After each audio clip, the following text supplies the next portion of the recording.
Жетінші дәріс үнемдеу өнері деп аталады. Үнемдеу өнері деген жалпы бір бөлім ашқам бұл жерде, бұл кітапта. Өйткені үнемдеу деген тақырыпқа өте көп көңіл бөлінген. Бұл кітапта жалпы бұл кітаптың фишкасы не десе, үнемдеу өнерін көрсететін кітап десек те болады. Яғни қазір Құдайға шүкір, кітап ақша табуды үйрететін курстар, жалпы кітаптар өте көп. Бізде ақша табумен проблема жоқ негізі.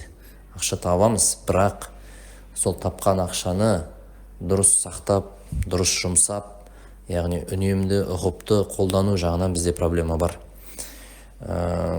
Жақында бір әріптесіміз осы қаржылық сауатты үйретіп жүрген бір таныс жігіт бір жақсы не бөлісті да ой. Бүйтіп айтады, менің екі досым бар, біреуі 500 мың теңге табады, бірақ 300 мың теңге жаратады дейді. Екінші досым бар, 2 миллион табады, бірақ 1,9 жаратады дейді. Бірінші досым екінші досыма қарағанда 2 есе бай дейді. Бұл енді өмірден алып атқан мысалы ғой, өзі көріп жүрген. Мұндай мысалдар өте көп.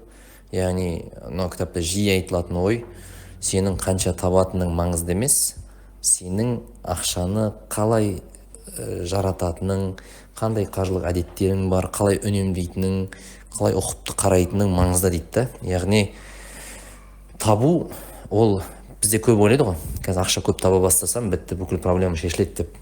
Мен бұл оймен келіспеймін. Неге? Мына мысалы кітапта көптеген мысалдар келтіріледі. Бәлкім біз мынау жалпы байлыққа, ақшаға бір ыдыс деп қарасақ, елестетейік, бір ыдысымыз бар, бір күбіміз бар ма, қымыз пісетін, әлде бір үлкен бір тостағанымыз бар ма, әйтеуір бір ыдысты елестетейік. Сол ыдысқа біз көп көлемде су құйып жатырмыз, немесе қымыз құйып жатырмыз, әйтеуір бір сұйықтық құйып жатырмыз да. Енді ол құю деген ақша табу деп есептейік. Яғни анау мақсат ыдысты толтырып, ыдыс толған кезде басқа ыдыстарға инвестиция жасап, сөйтіп ыдысты босатып отыру керек та. Немесе белгілі бір литрді толтыру, мысалы 20 литр қымыз жинау керек болса, 20 литр жинау үшін сен үстінен қымызды, саумалды сауып, қымызды пісіп толтырасың да енді көбіні. Енді елестетейік, сізде ақша табу мүмкіншілігіңіз өте күшті, мықты ақша табасыз, сөйтіп ыдысты толтырып атсыз да. Толтырып атсыз, үлкен қарқынмен толтырасыз, шелектеп құйып атсыз да ішіне. Бірақ ыдыстың түбі тесік. Ыдыстың түбі тесік, және сіз қандай қарқынмен, қандай жылдамдықпен, қандай көлеммен ыдысыңызды толтырсаңыз да, ол ыдыста су тұрмайды, ол ыдыста қымыз тұрмайды. Неге? Өйткені ыдыстың түбі тесік. Не істеуіміз керек? Ыдыстың ең бірінші біздің жасайтын қадамымыз ол ішіне суды немесе қымызды құя беру емес қой. Бірінші қадамымыз, ақылды адамның әрекеті, анау ыдыстың түбіндегі тесіктерді тауып, соны бітеу. Келісесіздер ғой? Яғни ыдыстың тесіктерін бітеуді ойлау керек. Содан кейін барып, ол тамшылап құйылса да, ол ыдысқа су, ол түбі толады. Түбі ол толады, түбі байлыққа жетесің деген сөз ғой. Дәл сол сияқты бізде шелектеп ақша табатын адамдар бар да, бұлай өте көп ақша табатын, бірақ ақша тұрмайды да, ыдыстары әрдайым бос болып тұрады. Неге? Ыдыстарының түбі тесік. Ал ыдыстың түбін тесігін бітеу деген, ол ақшаны үнемдеу деген сөз. Яғни сол тесіктерді тауып, соларды бітеп қоюың, дұрыс қаржылық әдеттерің, соның бәрі ыдыстың түбін нестеу, ыдыстың түбін бітеу болып саналады да. Яғни сен ыдыстың түбін бітеп алсаң, бітті. Ары қарай жай ақша тапсаң да, жай үлкен жылдамдықпен болса да, аз-аздан ақша тапсаң да, сен түбі ыдыстың толады. Түбі сен бай боласың, түбі сен байлыққа жетесің деген әңгіме ғой. Бізде осы нәрсені көп ескермейді да, тек бір жақты ақша табуды ғана ойлайды. Яғни ақша таба берсем болды, барлық шешіліп кетеді. Сен табасың, бірақ дәл солай жаратасың ақшаны.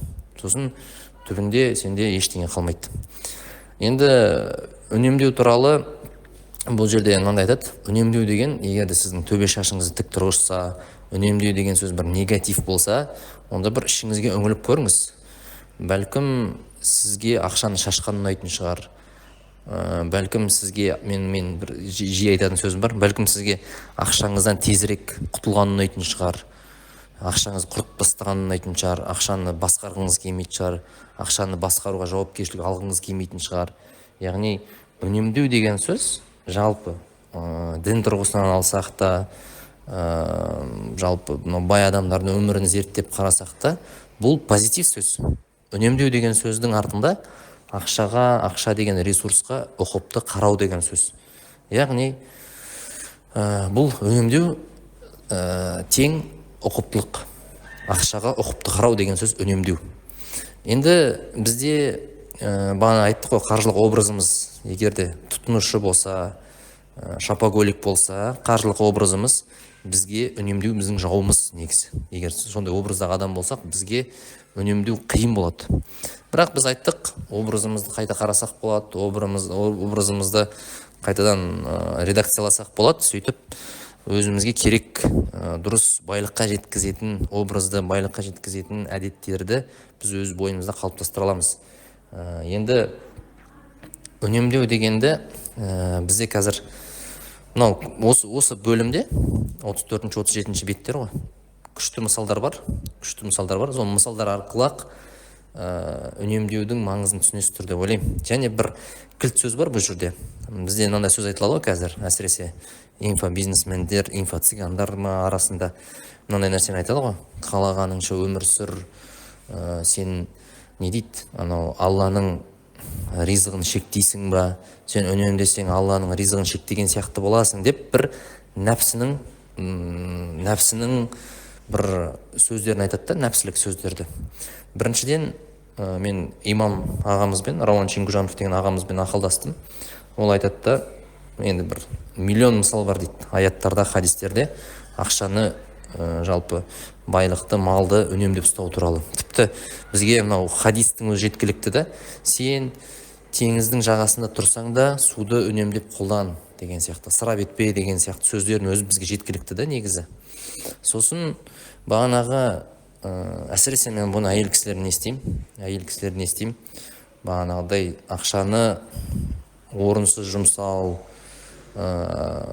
үнемсіз, ұқыпсыз жұмсау деген нәрсені бір нәпсілік қалауымен, оны дінмен жамылдырып, сөйтіп айтады бағанда. Ризық деген темаларға кірген. Енді былайша айтқанда бұл негізгі принциптердің бірі ғой, ақшаны үнемді, ұқыпты қолдану деген. Сосын мынандай нәрсе бар ғой, бағанада қалағаныңша өмір сүр, қалағаныңша ақшаны жұмса дейтін мен мысалдарды көп көрдім. Және сол адамдардың түбі неге апаратынын да көрдім да. Түбі ол қалағанынша өмір сүріп, қалағанынша ақша жұмсап, тығырыққа тірелгенін, қадалғанын, қарызға батқанын көріп жүрміз да, қалағанынша. Сосын біріншіден біз қалағанын істей беретін хайуан емеспіз, соны түсінуіміз керек. Яғни хайуандар ғана қалағанын істей береді. Ол хайуандарда өйткені тек қана нәпсі бар болды. Бізде ақыл бар, біз қалағанымыздың бәрін істей беретін хайуан, жануар емеспіз. Бізге кейде қалауларымызды да шектеп бір тоқтату керек өзімізге. Өйткені қалаулардың бәрін орындай берсең, сен былайша айтқанда оған ақшаң жетпейді негізі. Адамның қалаулары бітпейтін нәрсе ғой. Оның бәрін ақша жұмсап орындай беретін болсаң, онда тақыр кедей болып қаласың. Соны ескеру керек. Сосын мынандай нәрсе бар. Біз типа өзімізді үнемдеген кезде, мысалы, ресторанның мысалы бар осы бөлімде. Қарның ашты, ол сенің қажетің. Саған тамақ жеу керек. Бірақ ол қажетіңді өтейтін бірнеше жол бар. Біреу кафеге, біреу ресторанға барып жеу, болмаса үйден тамақ апару, мысалдар өте көп. Яғни сенің негізгі қажетің ол қарны тойдыру ғой. Бірақ оны ресторанда жеу ол қажетің емес, ол қалауың сенің. Яғни сен таңдайсың. Дәл қазір менің жағдайымда, менің есебімде осы ресторанда жеу деген қалауымды орындасам бола ма, әлде жай қарынды тойдыру деген қажетімді арзанырақ, аз ақшамен қандырсам бола ма деп ойлану керек та. Яғни қалау мен қажеттің арасын ажырата алған адам, ол автоматты түрде ақшасын үнемдей алатын болады. Негізгі қажетін түсінеді, маған не қажет өзі деген сияқты. Мен қажетімді өтеп алам, сосын барып қалауымды ойлаймын деген сияқты. Сол кезде мынандай нәрсе бар ғой.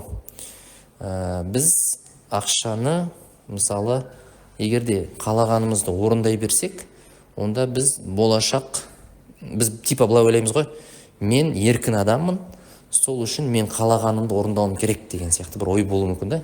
Яғни еркін адам ол қалағанын орындай беретін адам деген бізде бір түсінік бар да. Енді сұрақ, окей, сен өзіңнің қалағаныңды орындай бер, еркін адам бол, бірақ айттық қой, ресурстар ондай шексіз емес сенің қалауларың сияқты. Бір күні бітет, сөйтіп сен ертеңгі күні біреуден ақша сұрауға, біреуден қарыз алуға мұқтаж болып қаласың. Мысалы, сенің қалауың iPhone ұстау дейікші. iPhone ұстау қалауың. Бірақ сенің қажетің ол байланыс. Интернетке шығу, туысқандарыңмен сөйлесу, болды. Қажетің сол ғой. Қалауың ол менде iPhone болса екен, крутой сезінсем екен. Қалау ғой оның бәрі. Менде iPhone болса, мен iPhone-ның иегері болсам, өзімді күшті сезінемін деген қалау да ол. Бірақ сенің ол қалауыңды орындайтын қазіргі табысың көтермейді. Налға сатып алшы iPhone-ды. Налға сатып аласың ба, аламайсың ба? Әлде рассрочкаға алайын деп жатсың ба? Әлде соңғы ақшаңа алайын деп жатсың ба iPhone-ды? Есеп керек. Сөйтіп, сен қалауың еркін адамсың ғой өзінше. Еркін адам болып, қалауыңды орындап, анау iPhone сатып алдың дейік, 500 мыңға, 600 мыңға рассрочкаға сатып алдың дейік. Сөйтіп, сен типа еркін адамсың, бірақ та 5 ай, 6 ай, қанша, 1 жыл соның ақшасын төлеп жүрген кезде сен еркін адам емессің. Өйткені сен қарыздарсың, борышкерсің. Сен еркін адам емессің. Сен біреуге қарызсың деген сөз, біреуге құлсың десек те болады. Банкке құлсың, басқа біреуге құлсың деген. Қарыз, енді бұл iPhone-ның мысалы бір қарапайым мысал, бірақ одан да көп қарыз болуы мүмкін біреуге. Яғни сен еркін адам емессің ғой. Бір рет қалауыңды орындадың, бір рет қалауыңды орындаған арқылы типа еркінмін деп мен қалауымды орындаймын. Сен сол кезде ақша көп тауып жүру мүмкін, сол сәтте. Және болашағыңа сеніп, сөйтіп анау ақшаңды iPhone алып қоясың. Сөйтіп сен бір рет қалауыңды орындап, бірақ ары қарай сен уже еркін емессің. Сен еркін емессің. Өйткені басқалардың алдында борышкерсің, оларға ақша төлеуің керексің, еркін тыныстай алмайсың. Тіпті мен қатты қарызға батып кеткен бір кісінің мынандай сөзін білем. Мә шіркін, ана бомж болсам ғой деп ше. Бомждың да ауыр ғой мен жағдайым деп. Бомждың ешқандай уайымы жоқ, жай жүр дейді да. Ұйықтайды, қалаған жерін жатады, тамақ ішеді, арасында не. Мен бірақ қарызбын дейді адамдарға. Яғни ол түбі ғой енді, қалауларын орындай беретін, қалауларын орындауды еркіндік деп санайтын адамның түбі осындай болады. Әдет қой бұл да.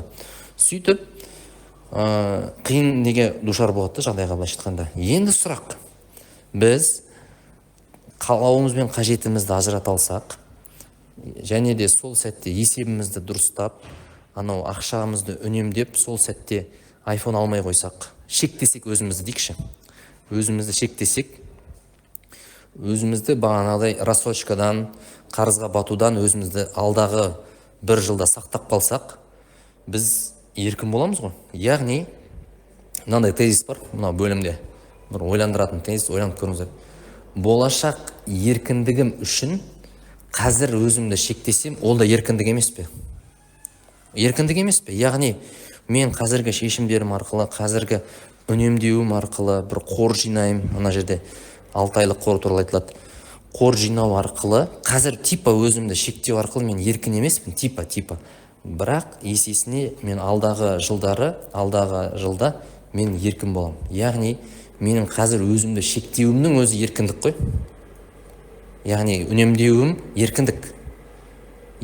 Болашақ еркіндігім үшін қазір қалауымды орындамай қою, кейінге қалдыру қалауымды. iPhone алғым келді, бірақ окей, кішкене күте тұрайын деген сияқты қалауымды кешіктіру арқылы мен өзімді еркіндігімді қамтамасыз етіп жатырмын да болашақтағы.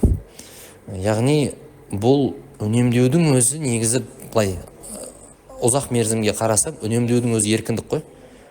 Қандай еркіндік? Нәпсімді басқара аламын деген еркіндік. Осыны түсіну керек та. Мен үнемдей аламын, себебі мен нәпсімді басқара аламын деген сөз да. Яғни, бұл мен өзімді басқара алғаным, ол нағыз еркіндік сол. сол үшін бұл жердегі философия сондай. Яғни мен нәпсімді басқара алғаным еркіндік, по идее. Нағыз еркіндік сол. Қалауымды орындағаным еркіндік емес. Түсіндіре алдым ба? Қалауымды орындай беруім ол еркіндік емес, ол нәпсінің жетегінде жүруім ғой, получается. Бүкіл қалауларымды орындай беруім, ол нәпсімнің жетегінде жүруім. Ал өзімді, нәпсімді басқаруым, ол менің шын еркіндігім сол негізі.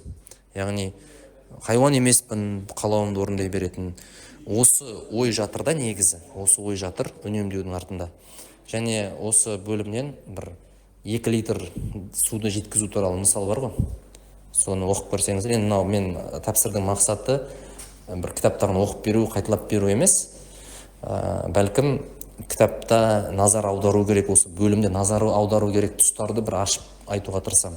Сосын ана жегендей болдым деген Түркиядағы мешіт туралы да осы тақырыпшада айтылады.